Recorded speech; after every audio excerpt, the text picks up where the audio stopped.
Hey everybody, just a quick message from Bald and Bonkers Network. We would like to remind everybody that certain topics of discussion may not be comfortable for all listeners. Certain viewpoints may not reflect those of our partners, sponsors, affiliates, our hosts, or that of our guests. We would like to encourage everybody to keep a respectful and open climate of discussion for all topics, no matter how disturbing they may be. So viewer discretion is advised. It does not matter where you stand, nor what it is you feel is grand. Magic is all around. Magic is never gone, and it is more than you will ever know.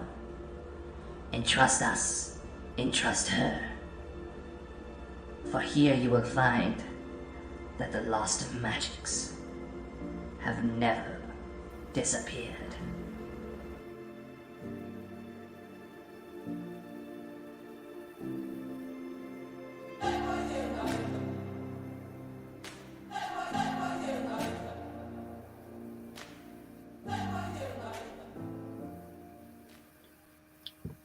Hello and welcome to Friday Night Show with Sherry, myself, the host, and my lovely new co-host, Jana. So tonight we are doing a Lost Magic show, guys. We are going to be talking about the amazing place, Count Dracula's castle. So we're going to be covering all of the history, the hauntings, and the mysteries and stories behind the castle and the area that surrounds it. So we really do hope that you enjoy the show, guys. Please remember that if you have any comments, just put into the room and I will put it up on the screen and we will answer. We're going to be starting with me first, looking on the hauntings, the timeline, and the history of the area that we are researching and have done a lot of work in. I will then present you with some pictures. Then we will move on to lovely Jana. Please make her feel welcome, guys. This is her first night, and it's really awesome to have my co-host up here. She is my sister. She is a witch sister as well, and I'm just going to let her pop in quickly and say hello to all of you because it's her first time, and hello to everybody in the room. Over to you, Jana. Thank you for that wonderful introduction, Sherry. I'm Jana, and I'm Sherry's new co-host on the Lost Magics. I'll be helping her out on Fridays.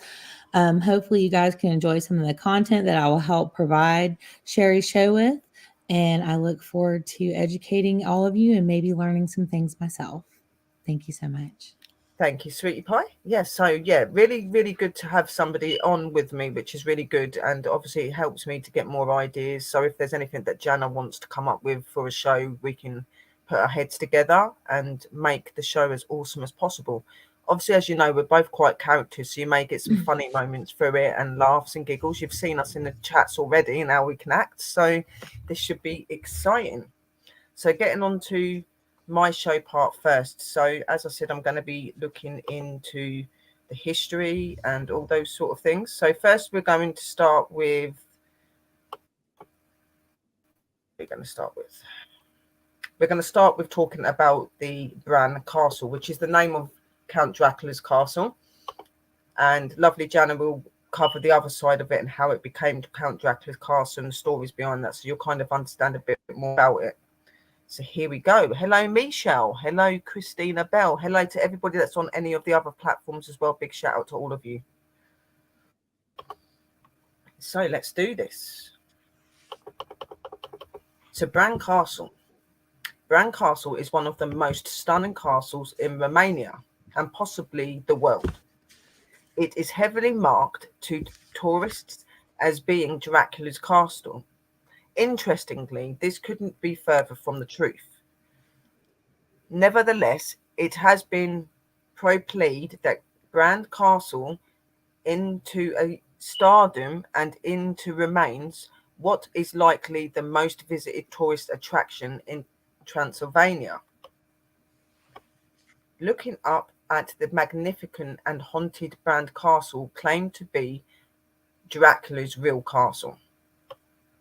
Bran Castle has stood for many years, first being mentioned in documents dating back to the 1377. It was strategically positioned upon a vacant hilltop to guard a mountain pass. It later became an important fulfillment storage hold against the invading Ottoman Turk during the 1400s. Looking up at Bran Castle from the inside of its courtyard, Bran Castle has a long and interesting history, which has led to a number of supposed hauntings. So, where did its ghost stories and ties to the Vald Tepes, the real life Dracula, spawn from? Exploring the upper levels of Bran Castle, one of the most haunted places in Transylvania, Romania. Dracula's legend of Bran Castle. Vlad Tepes was a notorious warlord during the 1400s. He is better known as Vlad the Impaler for his priory execution methods of impalement.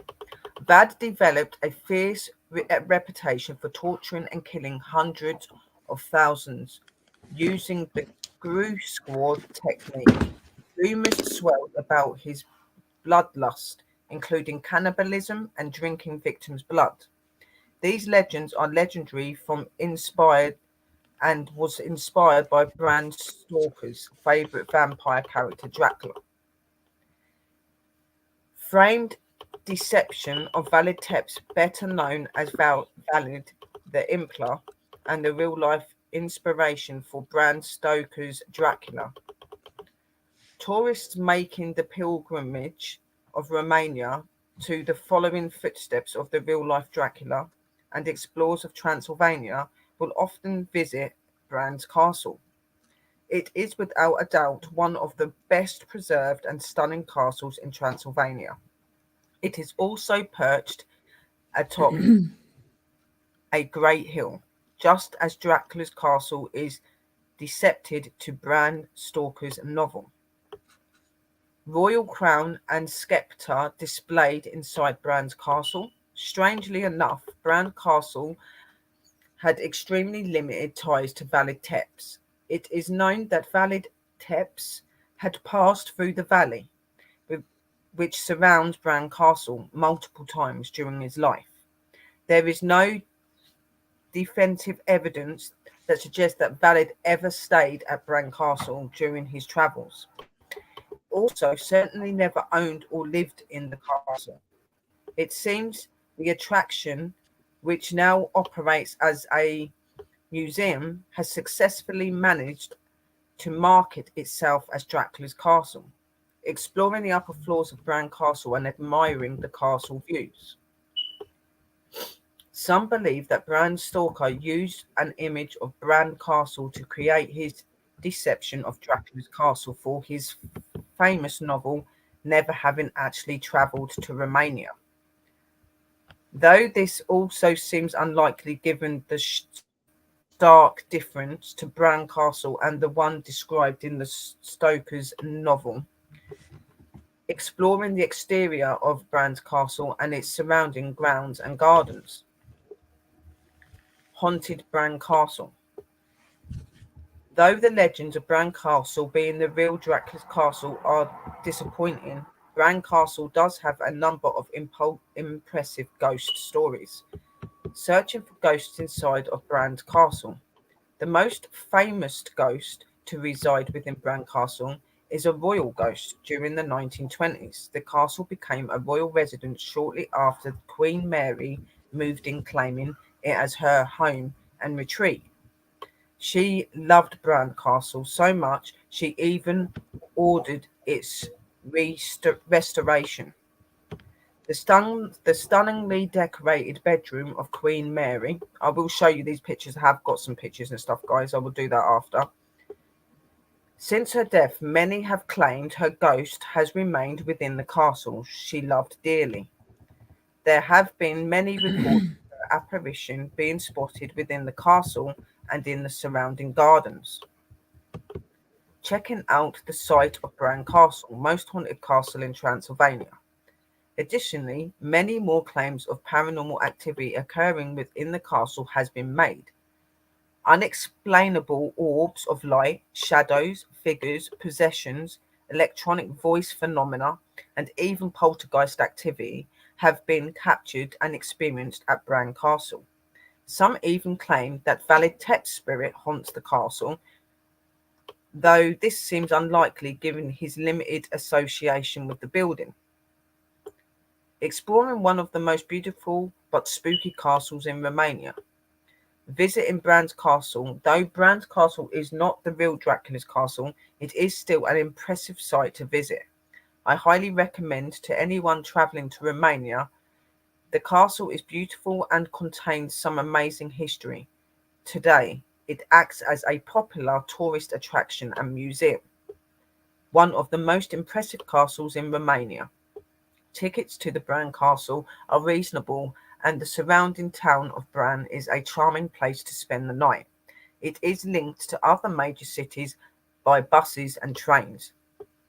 Learning about the castle's ghost stories. If you enjoyed this read and are interested in the Romanian places with ties to the Valid Teps, I recommend you checking out the Songov Monastery. This is the place rumoured to hold the remains of Valid Teps. Thanks for reading. So that's the first part. So obviously the main structures that they say that's behind the spirits there are of some of the royal people, especially Queen Mary. She is supposed to be resided there. There are supposed to be rumours of Valid being there as well, but they're not really that sure on that because obviously he wasn't really linked directly to the castle. He was just known to go through that area. Obviously, being a castle and being a residence to many different families and things, it would mean that there would have been many workers, servants, and people like that. So you will have other sort of phenomena that would go within that castle as well. And it has been reported, as I read here, that there's been quite a few different experiences and phenomena to do with the activity of paranormal in the building. Everything from possession all the way down to just normal things like hearing voices, seeing apparitions, and all those kind of things. Thank you, Drusis. I have always found Dracula's Castle a very fascinating place because it is a very stunning place and it's very beautiful, and it has got some really grisly and gruesome stories, especially when it comes to the man, Valid Templars, who's meant to have been a really bad person. He tortured thousands of people. He would do very unhumanly things to them. He would kill them. He would drink their blood. He would do a number of things that would very much give the characteristic of a vampire. Okay. Now, as us two beautiful ladies sitting here very much like to look at vampires and have a fascination with them. So I can really, really, understand him very much so. Obviously, I'm not really somebody that goes out looking for blood or anything, but I do find them really fascinating. Yeah, Valid the Impler. Yes. And, he was a very, very feared man by the sounds of it as well. He was somebody that a lot of people didn't want to cross. And when they did, they found out the hard way. It's rumoured that if you went to go and see him and you'd be around him, he would make you dinner. He would make you feel very welcome. Then he would do what he wanted to do to you. He would kill you. He would take his revenge and take his fix of blood and other things. So yeah, to me, he very much counts in as a up to characteristic vampire. Okay, not like the ones we see on TV that go around just killing everyone, but he most definitely has that technique and that way behind him. So yes, he was a strange one, and I'm sure that there were others that very much followed in his footsteps. There's a lot of stuff to do with him that you don't know about, which Sis is going to cover more in a little while, so you will get to understand a bit more history about him. So I'm going to take that one down so I don't read that again because I know what I'm like. So the next one we're going to go into bit about the time the religion between Transylvania, guys. So here we go. Transylvania, Romanian, Transylvania, Hurricane, Erdely. I'm really sorry if I don't read this very well because it is German, some of it. German suburban, historic Eastern European region now in Romania after forming part of Hungary in the 11th and the 16th century. It was the autonomous principality within the Ottoman Empire in the 16th and the 17th century, and then once again became part of Hungary at the end of the 17th century. It was incorporated into Romania in the first half of the 20th century. The regions whose names first appeared in the written documentary in the 12th century covered the territory bound by the Carpathian Mountains of the north and the east of Transylvania Alps. On the south and the Bihor Mountains on the west, the neighbouring region of Marmaris, Crisina, and the Banat have also on occasions been considered part of Transylvania. In addition to the Hungarian and Romanian heritage, Transylvania remains traces of a Saxon-German cultural tradition dating back to the arrival in the Middle Ages of a population of German speakers. 7 historical Saxon villages that featured well-preserved medieval fort-filled churches, Bertain, Kalanik, Dardiu, and Primer, and Sashies, and Vala Villa, and the Viscary were inscribed on UNESCO list of World Heritage Sites between the 1993 and the 1999. The historic centre of Sagasora, also a Saxon settlement, was inscribed in 1999 as well.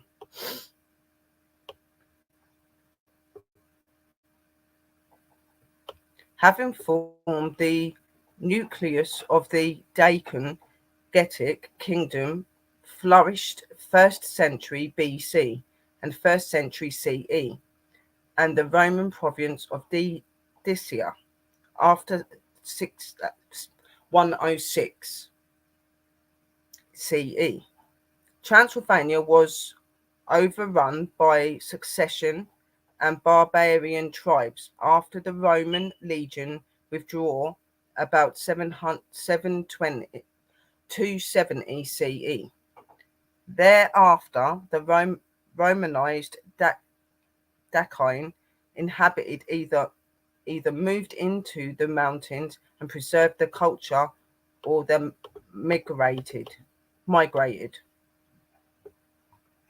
Southward, the area then was repopulated by peoples from the Romanized lands south of the Dubai River or from the Balkans. Go and lay down. Go and lay down.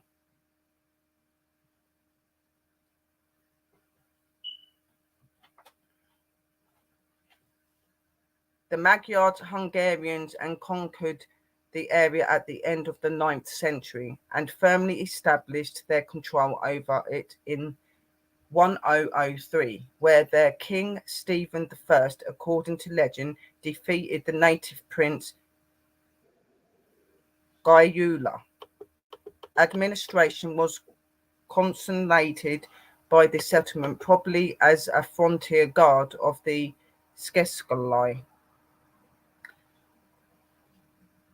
a people acting in the Magyars and the Saxon Germans. The Magyars encouraged the political and economic development of the region despite the interruption caused by the Mongol invasion on 1241. Transylvania, while remaining part of the Hungarian kingdom, evolved during the following centuries into a distinctive autonomous unit with its special voivode governor. It's united, although, heterogeneous leadership descended from Sceller Saxon and Magyar colonists, and is owned constitution. When the Turks decisively defeated Hungary at the Battle of the Monarchies 1526, Transylvania effectively became independent. Its voivode John, who was elected King of Hungary November 1526, engaged Transylvania in a 12-year war against Ferdinand I, the Habsburg claimant of the Hungarian throne. Afterwards, Hungary was divided between Habsburg and the Turks, and Transylvania was transformed into an autonomous principality that was subjected to Turkish sovereignty in 1566. During the next century, Transylvania, ruled by Bathonry or dynasty 1570 to 1613, which interpretations Istvan Bocskai reigned at 1605 to 06. Gaber Bathlin reigned from 1613 to 29, and Gaia Rodley Razzini, definitely not my sort of thing. He reigned between 1630 and 48, and played off the Turkish sultans against the Habsburg emperors too.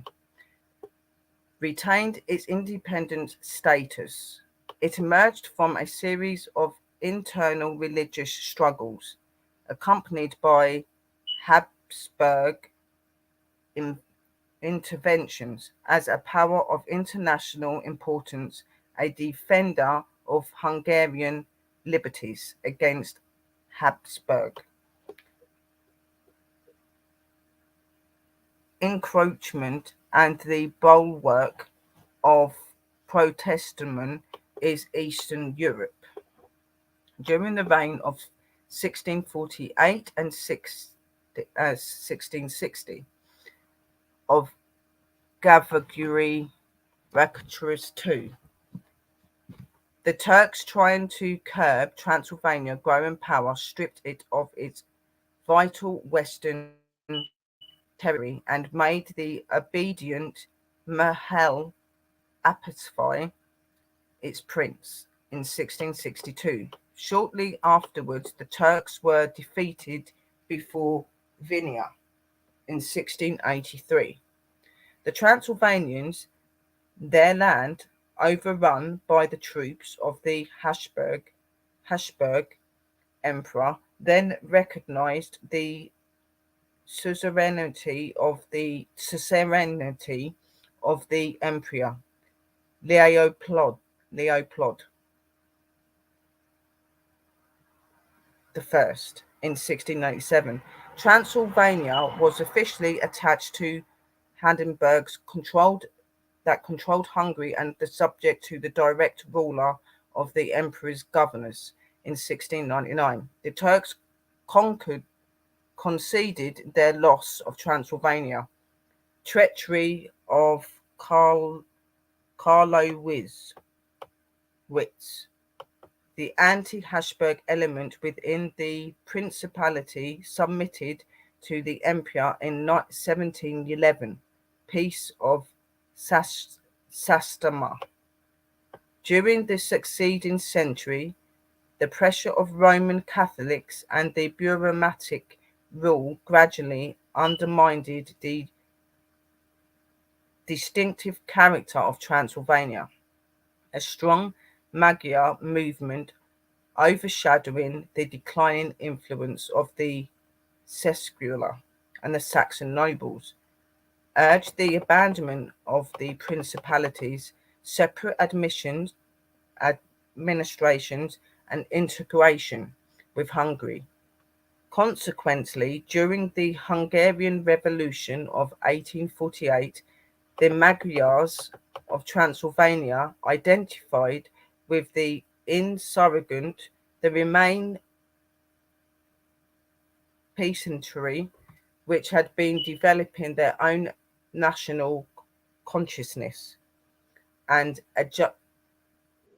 agitating for more extensive political and religious liberties, took a stand against the Magyars and swore allegiance to the Habsburgs. When the Habsburgs reasserted their control over Hungary, Transylvania was separated from Hungary and transformed into a Habsburg crown land, subject to the strict absolutist rule. Subsequently, it was reabsorbed into Hungary in 1867, when Austria-Hungary was defeated in World War I. The Romanians of Transylvania in late 1918 proclaimed the land united with Romania in the 1920s. The Allies confirmed that the union in the treachery of Trianon. Hungary regained about 2/5 of Transylvania during World War II.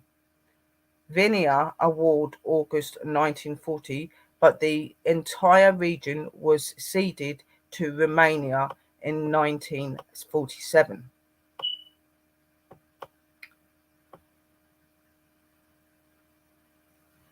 Stephen Bathory, Hungarians Istvan Bathory, Polish Stefan and Baltary, born September the 27th, 1533.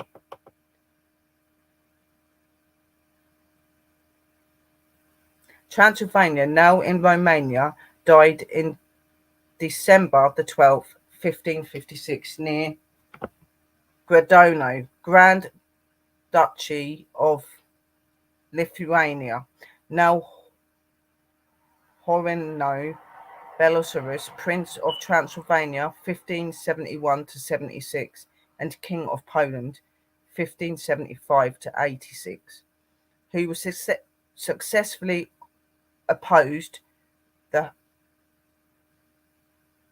Habsburg candidate for the Polish throne, defended Poland's eastern battle province against Russia incursion, and attempted to form a great state from Poland, Muscovy, and Transylvania. The son of another Istvan Bathory, the government of Transylvania for the Habsburg King of Hungary, Stephen entered the service of John Sigismund Zaplia, Prince of the newly independent Transylvania, in 1556. He eventually became army commander in chief, and despite Habsburg objections, the Hungarians elected him Prince of Transylvania in succession to Zaplolia on May the 25th, 1571.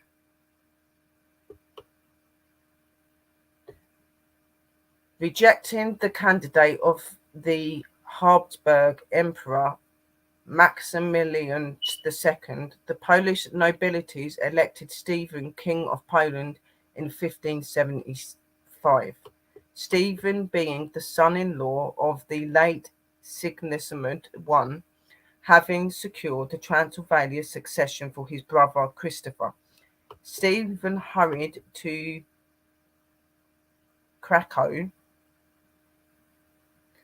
and was crowned on May the 1st, 1576, but could not totally pacify the country until the end of 1577, when he subdued Badnex, Therefore, after he was able to face Poland's major enemy, Muscovy, which was attempted to seize an outlet of the Baltic Sea surrounding the Thrace, with the Turkey and the strengthening the Polish army by enrolling Cossacks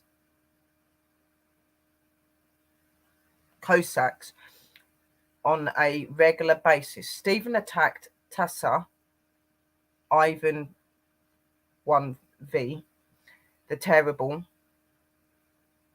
in 1579 and concluded the Vulvanine War, QV, forced the cession of Polask and Levana to Poland under the Truce of Jablowski on January the 15th, 1582. Though personally tolerant of defying religion views, Stephen, a strong-willed man and a Roman Catholic, encountered considerable resistance from his subjects in his attempts to promote the counter-reformation and to strengthen his royal power. But he did not allow his domestic difficulties to prevent his ambitious foreign adventures. His goal was to unite Poland, Muscovy, and Transylvania under his rule. He therefore prepared to renew his war against Russia and was planning to launch a crusade against the Ottoman Emperor. When he died, he was one of the most forceful and ambitious monarchs in the history of Poland. Obviously, as you know, guys, I do have a slight problem with reading certain things, as you have known all of the time I've been on here. But I do write everything down so I can actually post it out onto Facebook and places so you can read it up for yourself. So you will be able to read the bits that I couldn't quite understand, because a lot of it was in German and Turkish, and I'm not German or Turkish, by the way. So, but obviously in this one, it was more of the history behind the kings and the people that reigned Transylvania and other places very close to it, how they came into their beliefs, their religions, what they wanted for plans into the monarchy, into Transylvania, and so on. A lot of people, when they hear about Transylvania, they automatically put it down to being Dracula, this vampire figure, when in fact there was many figures that ruled within that castle and around it that are very dangerous and very strong-willed men that had some very unfamiliar and very unkind ways of acting to others. So this is a lot of where all the gore and stuff comes from that you hear about the castle. It is in fact the people that ruled it and ruled the nations. They would bring this sort of thing out onto others. Hello pups, love you lots. Hello Tiger Lily, how are you? Very possible. Like there was a lot of Turkish and Transylvanian people and Hungarian, so very, very likely that there could have been such things as curses, gypsy curses and stuff. There was a lot of them known in those sort of religions and things like that. So very much so. And being a witch myself, I would know what sort of curses they probably would have done as well. But people definitely wouldn't have walked off there untouched after. That's for sure. Danny said he was a werewolf. Hello, Dragon Darling. How are you? Again, I do apologize for my spelling and my reading, but it can't be helped. I do try my best. But as I said, I will put the stuff back up onto Facebook so you can actually read it. So just going into my last part, the pit, and then we're going to move over to Sis. Then you'll be able to hear her and understand her a little bit more than you can me. So, oh dear. The Teutonic Knights, Ordo Dominus Marie Sanchetti, Santa Crison. Oh wow. Hierosolymitum, a Catholic religious order formed in Palestine during the late 12th century by German crusaders, received Tara Brazil. Tara Brazil, or Brazaland, a country named after the Cuman tribe of Bersi. From King Andrew II of Hungary to the purpose of this gift was the establish the Teutons in the area and to the defend of the southeastern border of Transylvania from Cumans and the Pechengians. Wow. The Teutons erected a sorry. Oh my god, it's a funny image in my head then. The I bet you Teutons did. erected a fortress in Bran, a Sylvanic name meaning gate, before they were driven away from the area in 1226. Oh, they got erected away, did they? I wonder what they were doing then. Gee, who knows? Oh dear, that's naughty mine coming in to behave. On November the 19th, the office of the Hungarian King Lotus the Great, Louis the Great, Louis the First of Anjou, issued a document granting to the people of Brasov, Kronstadt, the crown city, the privilege of building a castle. Through this document, the Saxons of Transylvania, Saxon, and population of German Orient that came to Transylvania in the 12th century from the region encompassing Brasov were urged to participate in the building of Bran Castle, which was previously named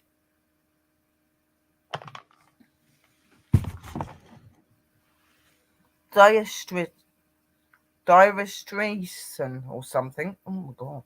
Let me just put that in the room, guys. Hang on.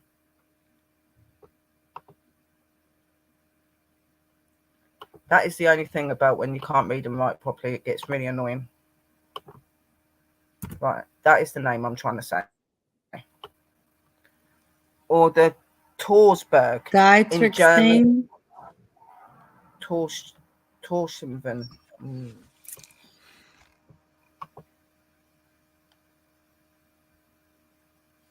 Yeah, no, like It's Dietrichstein.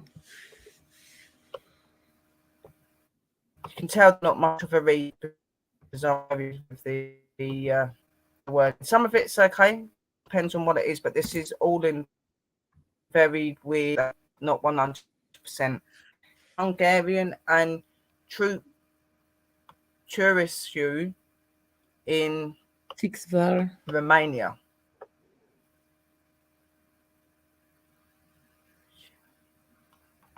(1388). The castle construction was complete. The castle was built on a steep cliff between Magyura and the Dilyul Setelai fort-filled town hill with an exceptional view of the nearby hills. The Merchu Valley and the Valia Brazil is served the role of costumes, holding 3% of goods, transferring it in and out of Transylvania, and the role of fortress. The castle stood at the eastern border of Transylvania and was used as the attempt to stop Ottoman emperors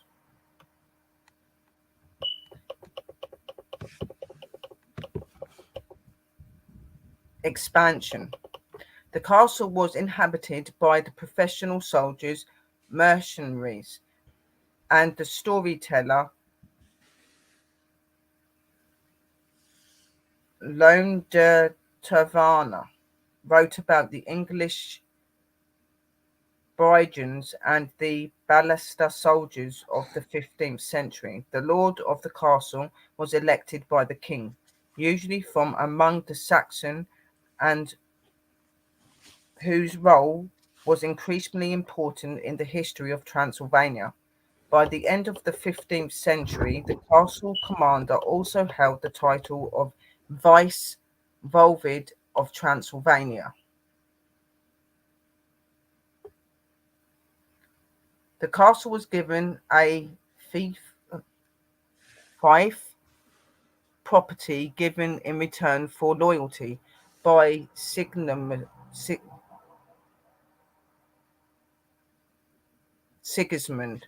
of the Luxembourg to his ally Prince Marissa, the elder of Wallencha,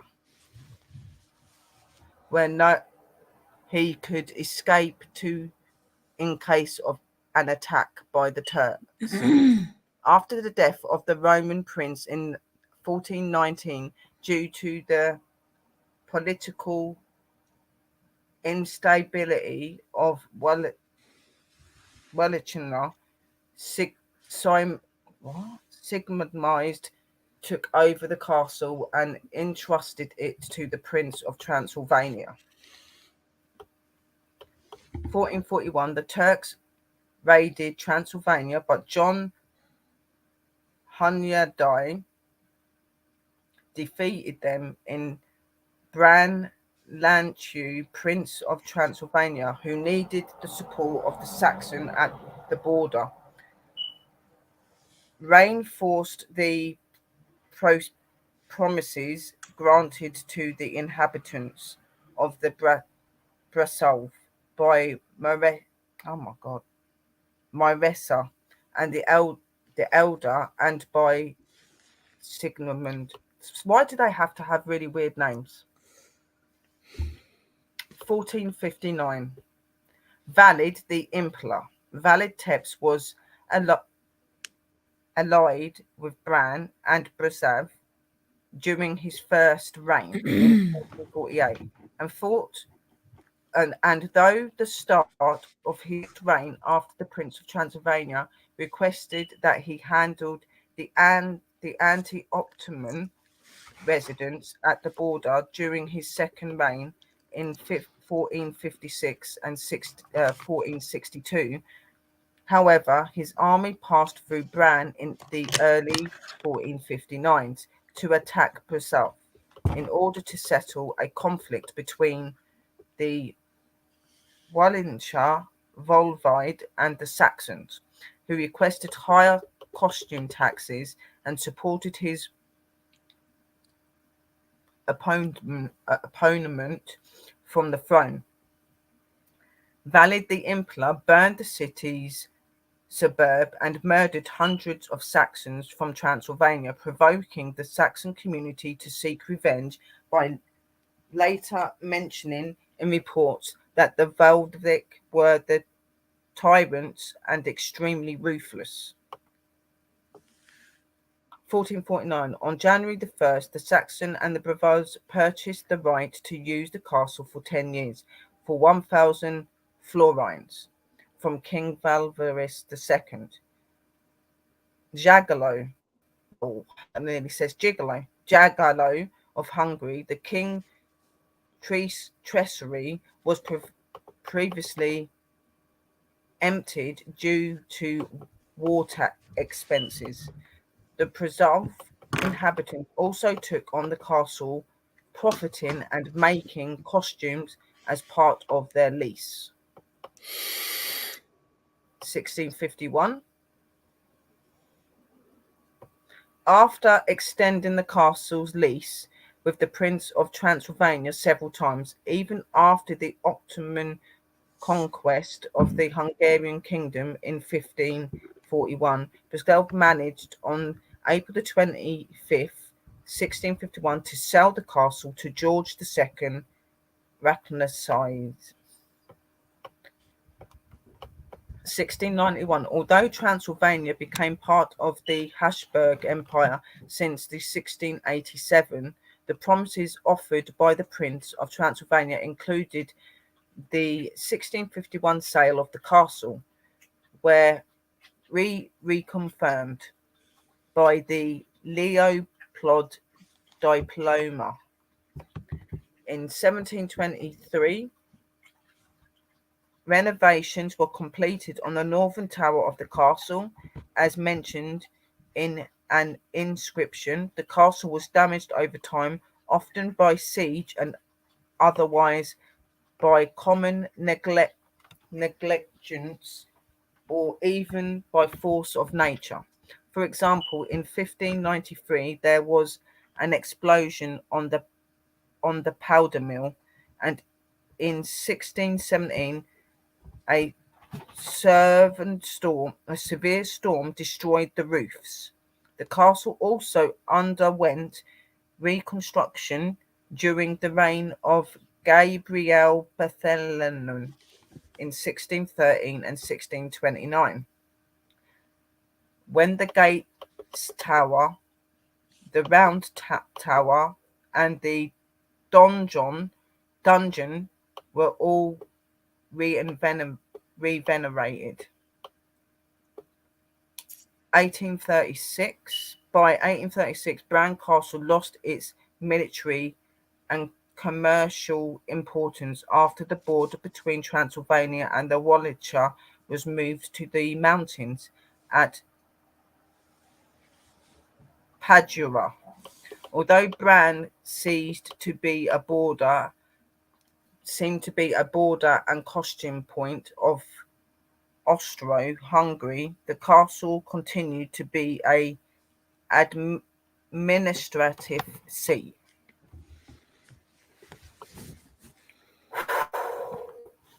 Between 1883 and 1886, the imperial authorities agreed at the instance of the Brasov inhabitants to repair damages made to the castle during the Revolution of 1848 and during the Russo-Turkish War of 1877. Extensive restoration works were carried out. 1888, the city administration of Brasov transformed the castle to the region's forestry for 30 years. The castle fell into decay. It was inhabited up to 1918 by the foresters, woodsmen, and forest inspectors coming from Brasov. 1920. After 1918, Transylvania became part of Greater Romania on December 1st, 1920. The citizens of Brasov, through the unanimous decision of the city council led by Major Cole Sechnel, offered the castle to Queen Mary of Romania, who was described in the deeds as the great queen who spreads her blessings everywhere. She walked those and winning with an irresistible monuments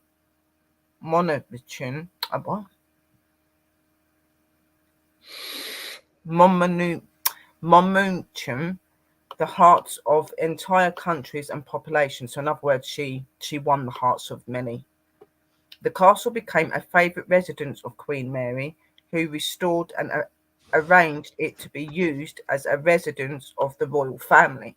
So it very much became a home to a very well-known family, and a family that obviously was very much loved and respected.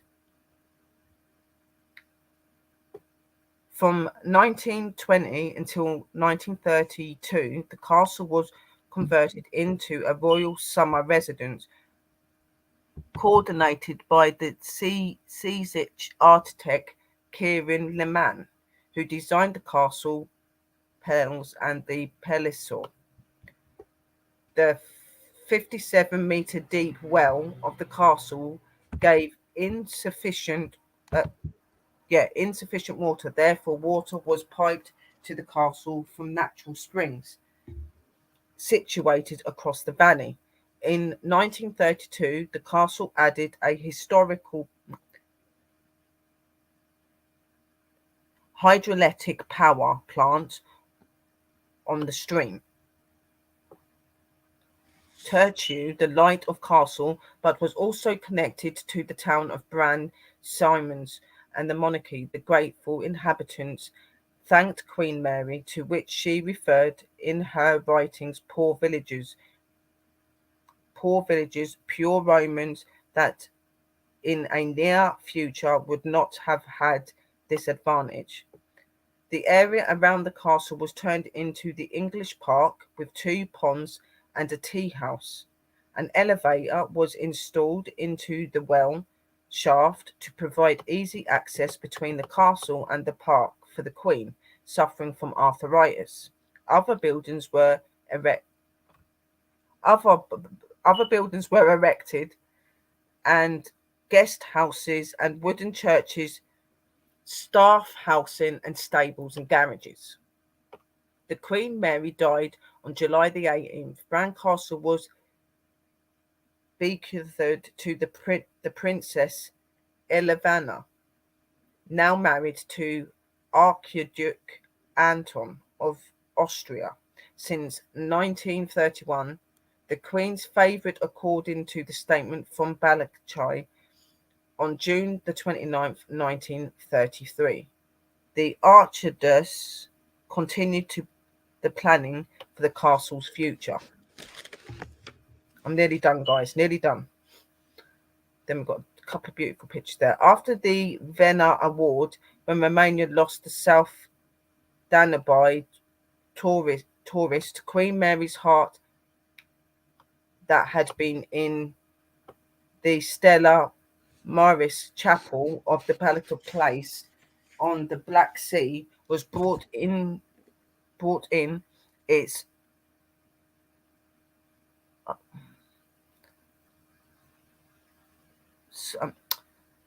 Solkin. I can't even that right. Okay, was brought into the brand. I really can't read that word, guys. I'm really trying to read it, but searching again, good, something like that. It's weird.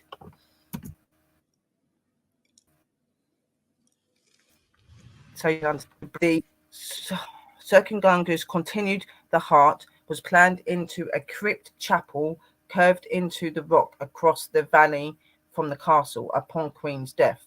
Her heart had been placed in a silver box that was placed into the precious ornament box, which were then wrapped in the flags of Romania and of her native England, and then placed in a marble sarcophagus. Oh my God. 1944, the Princess Elena built a hospital in Bran. She named it the Hospital of the Queens of Heart, which served the treatment for wounded soldiers from Brasov after the Red Cross Hospital was bombed by the American aircrafts. After 1945, the hospital continued to treat people wounded and maimed in the war and the population of the region. Princess Ilana herself cared for patients as a nurse and even operated in the hospital. She continued to work with great effort until January 1948. So she was actually a royal, but she actually decided to step forward and do some work and do her part. Princess Elena and her family were forced to leave the country by the newly installed communities reigned. Elena moved via Switzerland and Argentina to the United States in the 1950s, together with her 6 children. Stefan, born 1932, Maria Elena, born 1933, Alexandra, born 1935, Dominic, born 1937, Maria Magdalena, born 1936, and Elizabeth, born 1942.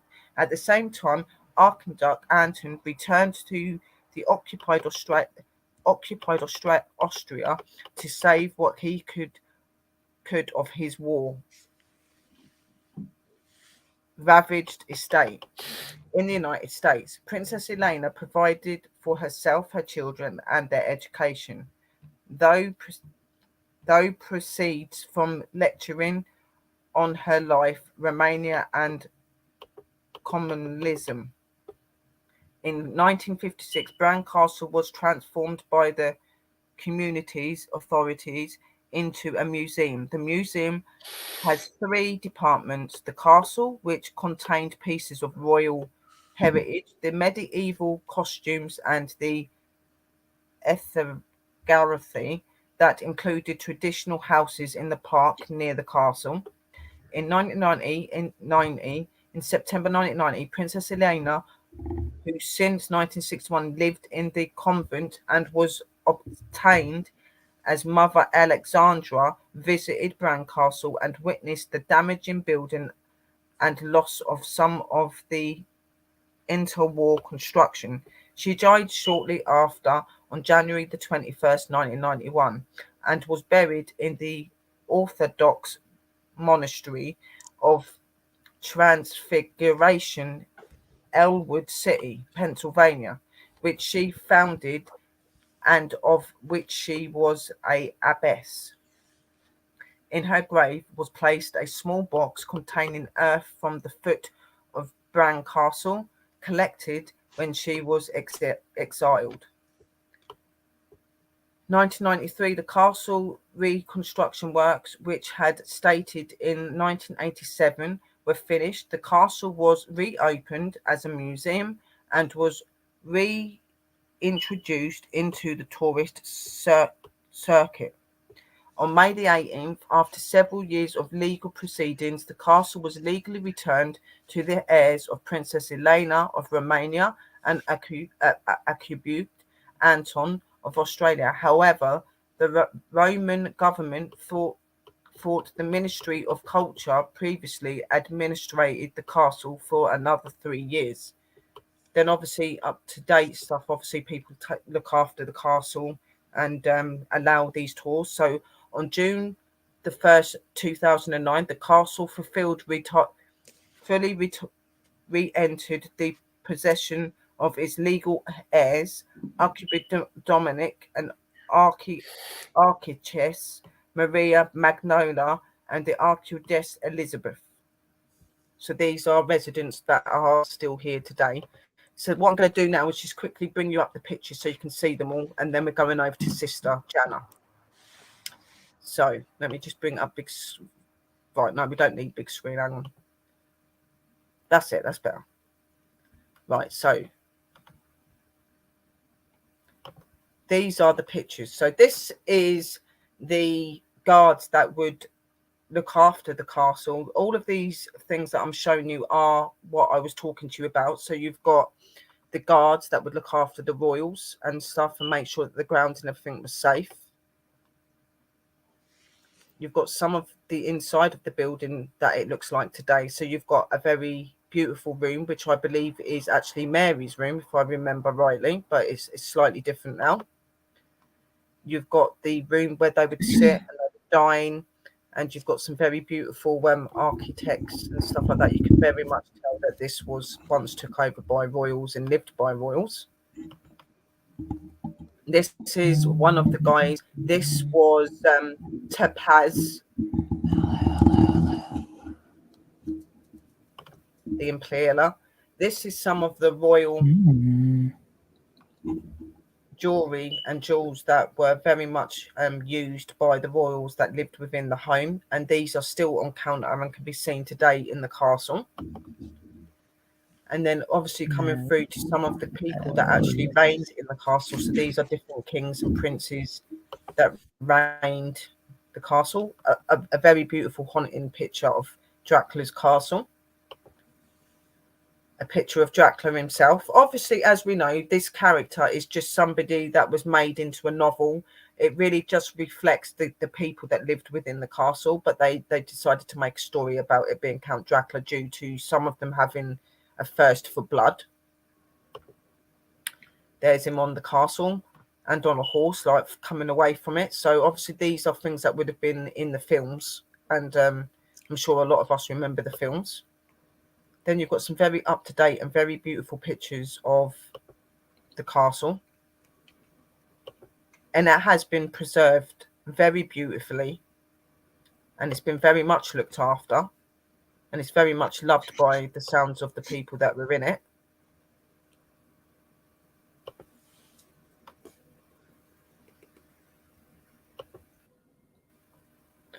Oh, we don't want to go to that. No, we do not want the demons, do we? And then going back this way, obviously we've got these are some of the people that actually aired in the castle.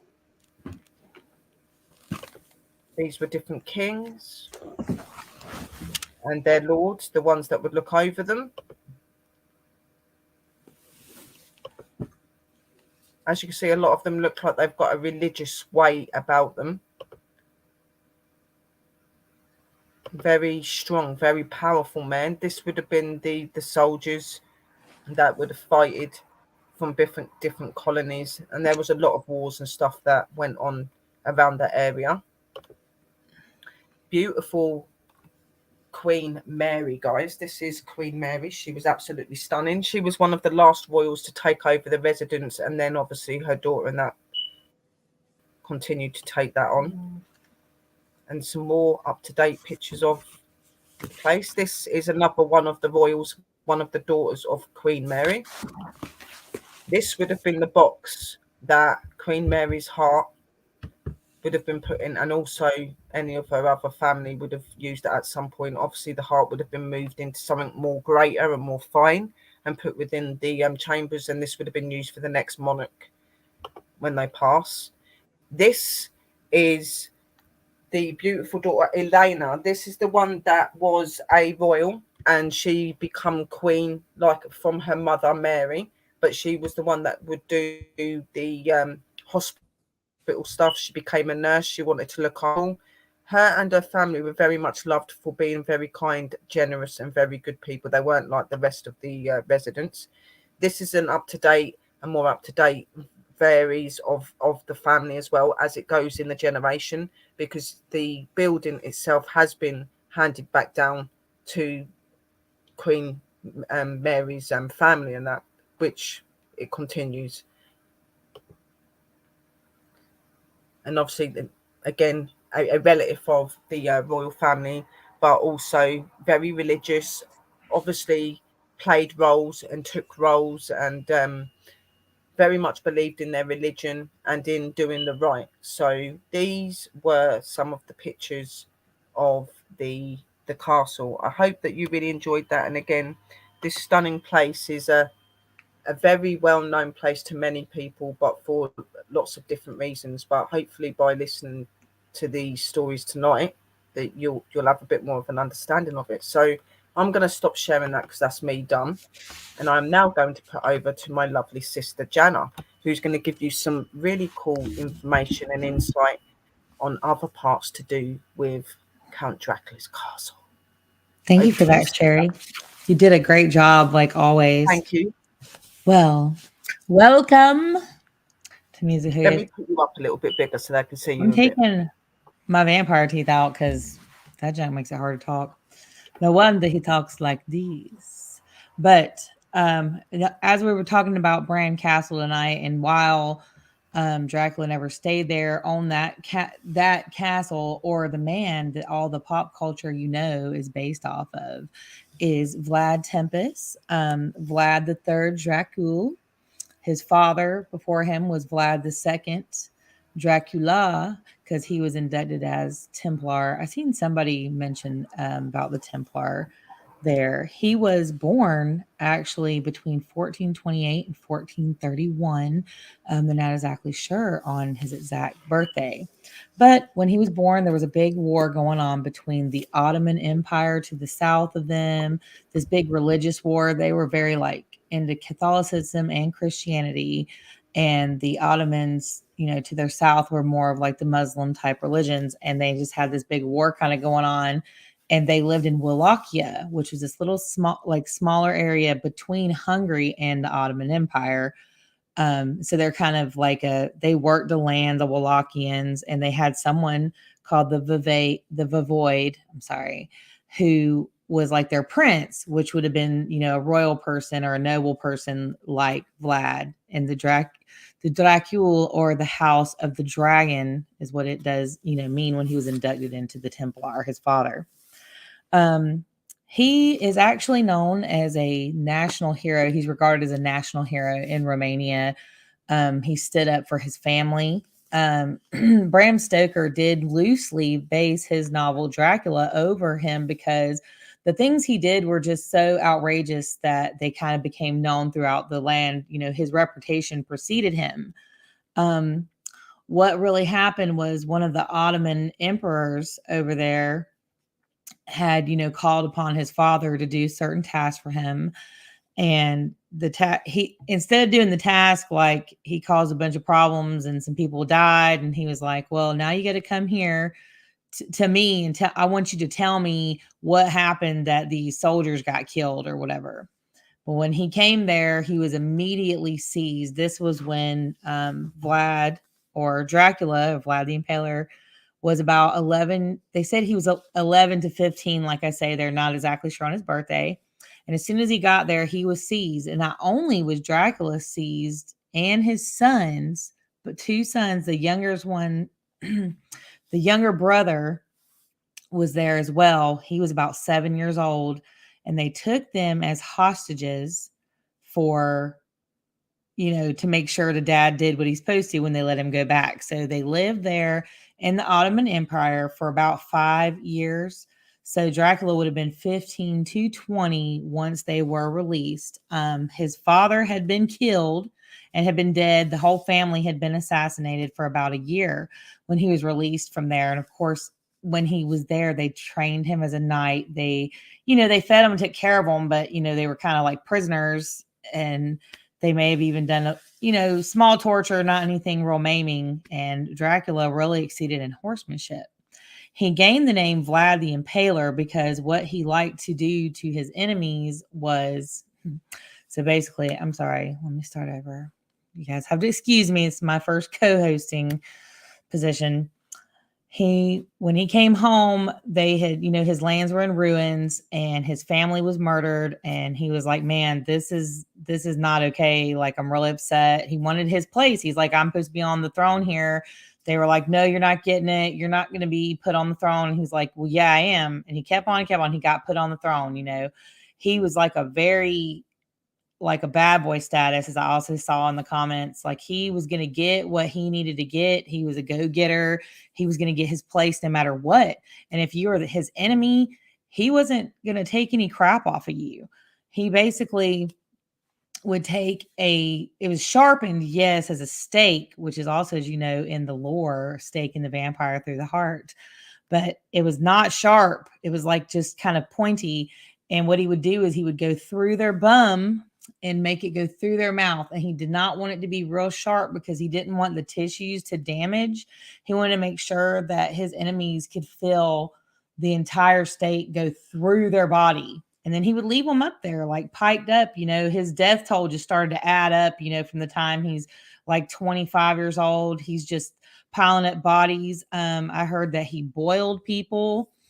I mean, he's just doing all of this as revenge, basically, for his religion and what he believes in and his family. The Ottomans, stole him from his dad. I heard that they kidnapped one of his sons and burned his eyes out. So of course, when they came there, he invited all his enemies and stuff to dinner. And I'm sure a lot of y'all seen this scene in the oh my goodness, what is the name of that show? In the the show on HBO. Anyways, the show where the Game of Thrones is what I'm looking That's for. The it. word. Yeah. Yeah, Game of Thrones.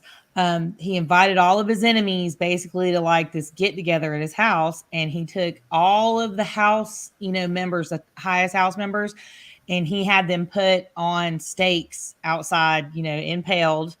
And then he closed the doors to the chambers and set the whole room on fire. And, of course, killed his enemies. I mean, that was the message. Like, don't tempt me. I'll murder everyone. He was a great warrior. He he was just cruelty, yes, but not to his friends. He wasn't gonna murder his friends. He was captured several times over his career as the leader. What was the word again? The Voivode of Wallachia. Yeah. And that means the prince, the Voivode or whatever. By the time he was 45 years old, he finally was, killed. This was kind of some interesting information because it seemed like some people don't really know how he died, but supposedly, and he was always just in war and war and war, trying to defend his country. And finally, by the time he's 45 years old, I think the death toll is estimated to be 80,000 to 90,000 people. Yeah, that's killed. what I read. Yeah, historically, yes, it's like 80. It's 80 to 90,000. He was a very bad serial killer. Right. Well, he was doing it all in the name of like his religion and his family. Yeah.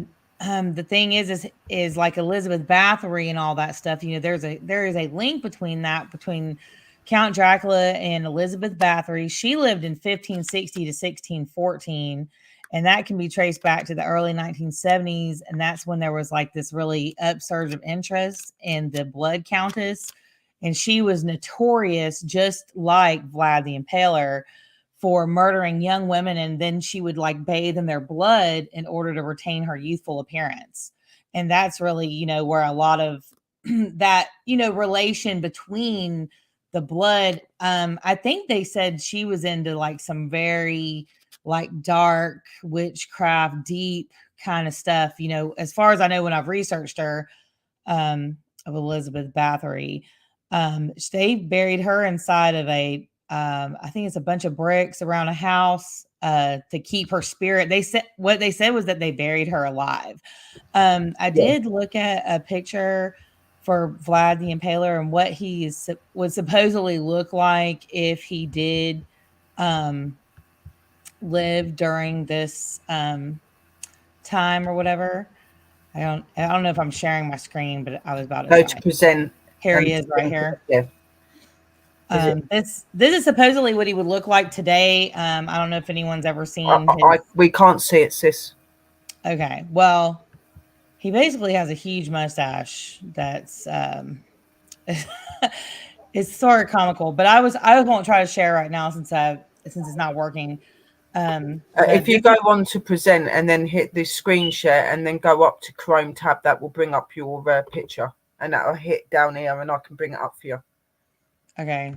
You said get a screen share screen? Yeah, to the screen share. So go to present, screen share, and then go up to the Chrome tab thing. I don't think I'm figuring it out. Are you on sharing? StreamYards? I thought it says I'm on StreamYards. It's showing me here that I'm... Yeah, right. Can you see present at the bottom? No, I don't think it's going to let me do it. Oh, it's showing me something. Can you say...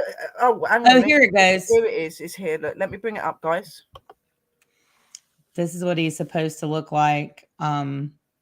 Now, like they did like a CGI reconstruction of his face. And I mean, that mustache is really giving me like Till of the Hun vibes. He was pretty much a badass, and he will murder his enemy anyway, any torture. It's rumored that he drank the blood of his enemies, and that's in a lot of folklore where when you drink the blood of your enemy, you gain their power.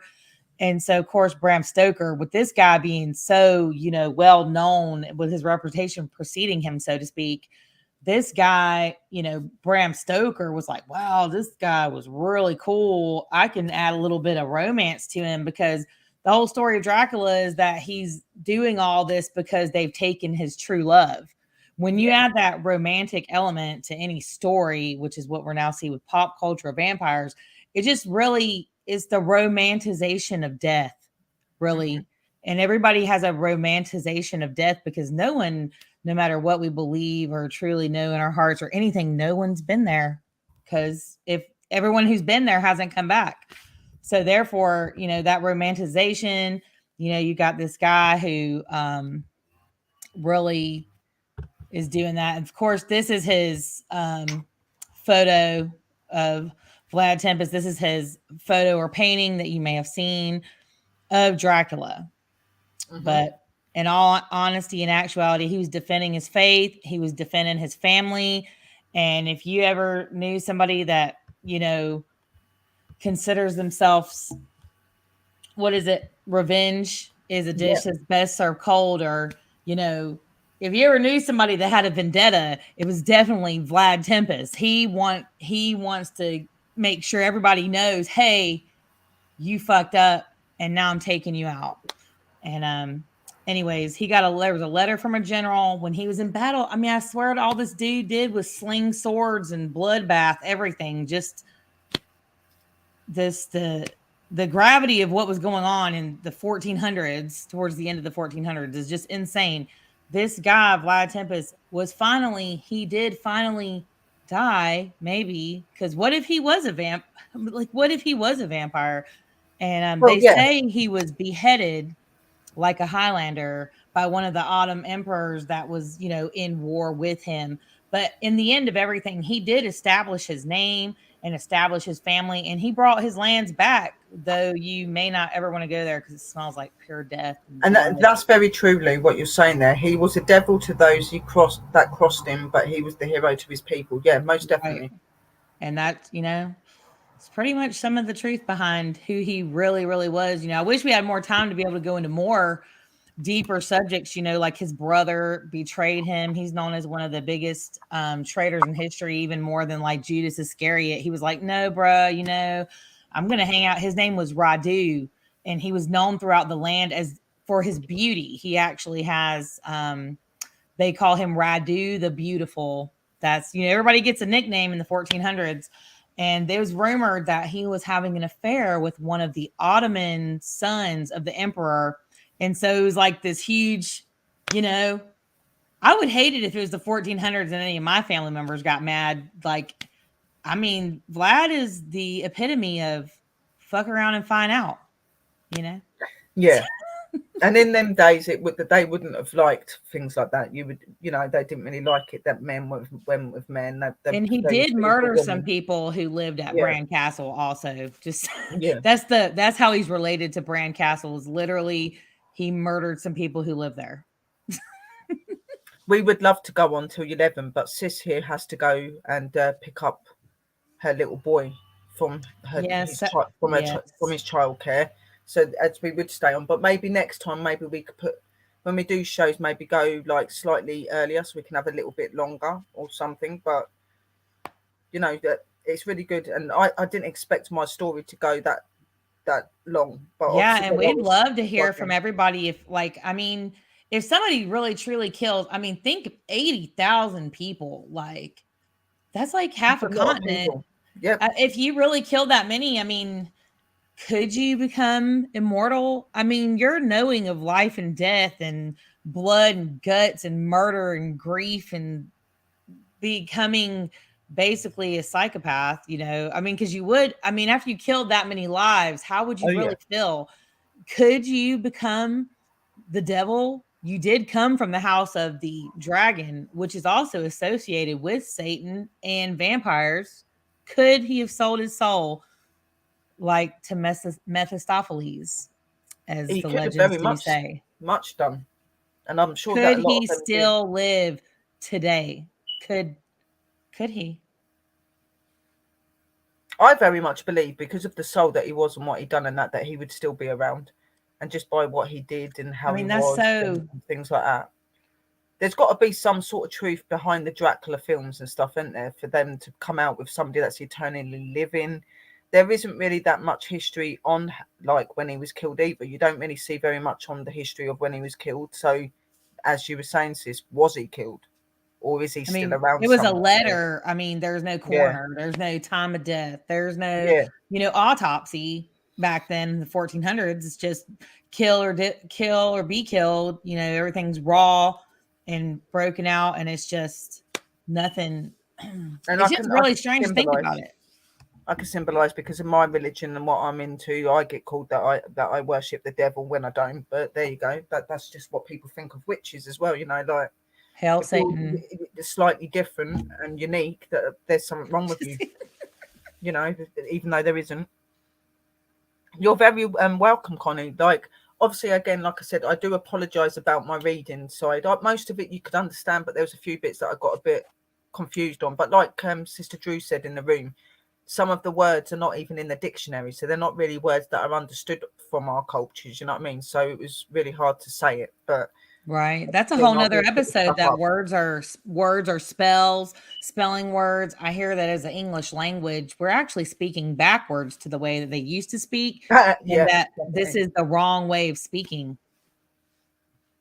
Yeah. It's we really wanted to do this one because it is a very interesting story and a very interesting history.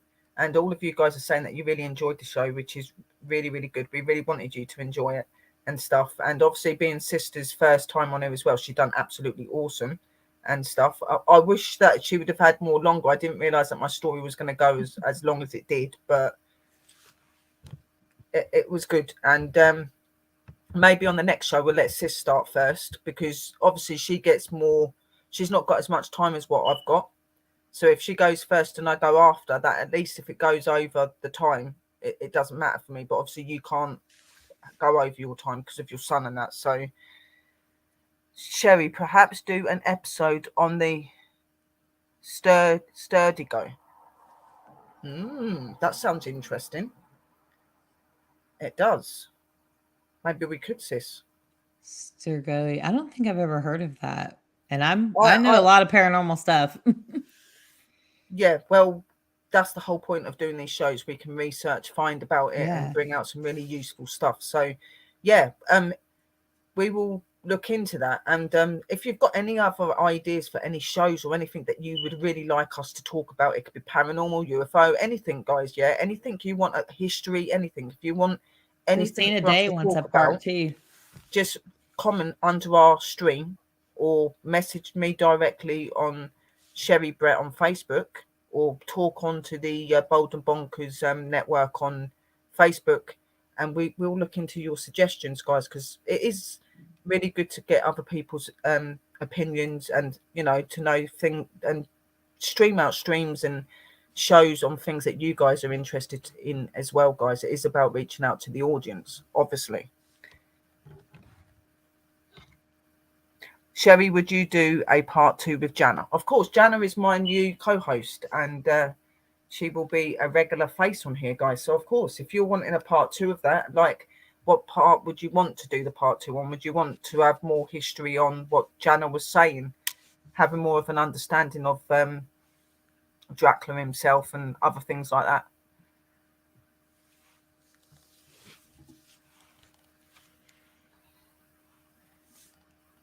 I'd love to hear about his brother. That's it. That's what I'm saying. We'll talk about his brother, and we could talk about his brother in a little bit more detail. The love affair between the brother and this guy. Right. I think he had liked men and women. It was like bisexual. A toss-up. Mm-hmm. Yeah. So that'd be really interesting to have a history and a background on him. Maybe to see if we can find anything on the guy that is associated to be Count Dracula's death, see if we can find anything or any mysteries behind it, what they believe's happened to him or whatever. That would be really cool. Definitely. And we could add a few more vampire bits too. Yeah. Like the Vampire Island where they found the vampire graves. Yeah, an orgy. More than likely, in them days they did do that. They did go together with other people, and there'd be groups of them and stuff. So that wouldn't surprise me at all, to be quite honest. And lore of vampires and how they believe they're vampires and how they would bury the dead, who they believe may have these supernatural tendencies. Well, we could do that. And then the following week, we could do what Dragon asked about. the other one. I'll take the what he said and put that onto my messenger now, so that I Stragoi, could, correct? I'm going to. Oh, you're talking about the Japanese vampires, I think. I think Right, that's so a if I do that, I can go Japanese. back on it later and I can write it down. So there we go. Yeah, definitely. So they are going to be the two next shows then, guys. So we're going to do a take 2 on Count Dracula, more about his brother, the relationships between him and men and women, talking a little bit more in detail about Dracula and the vampires and stuff like that, and just bringing out that sort of history side of it, guys. And then we will do the one that Lovely Dragon said about as well. So these will be our next two shows. So we hope that you do tune in. It is normally from 9 o'clock, 9 p.m. UK time.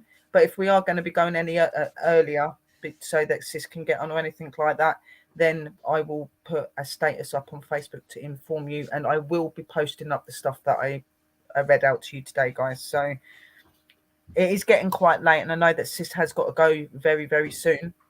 So I just want to say a big thank you to all of our supporters, our networkers, to all of our creators, and obviously those that support us, to lovely Dakota and Chris for always allowing us to have these awesome shows, and obviously to all of our lovely people in the room, our family that come and support us every day. Without you, we couldn't do this. So from myself and from Jana, we love you lots.